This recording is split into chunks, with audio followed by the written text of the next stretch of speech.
Projectiles, mga UAV na lumilipad-lipad, at sa gitna ng gulo, ang teknolohiya ng Rafael ay patuloy na namamayagpag sa mapanghamong karagatan ng Red Sea. Ngayon, balikan natin ang mga success stories.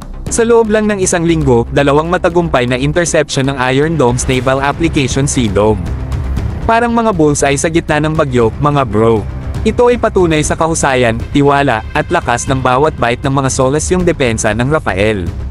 Pero ano nga ba ang nagpapa-impluwensya sa mga sistema ng Rafael sa mundo ng depensang pandagat?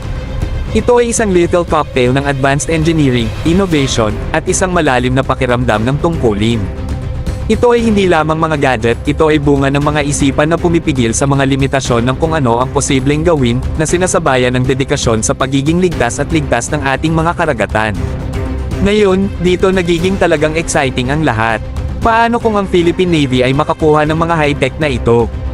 Isipin nyo na lang, isang flote na may mga sistema ng Rafael, na kayang ma-detect at ma-neutralize ang mga banta ng may sakit na kalinisan.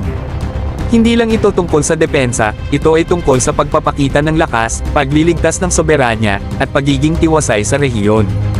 Pero hindi lang tayo dapat magtagumpay sa panaginip, gawin natin ito.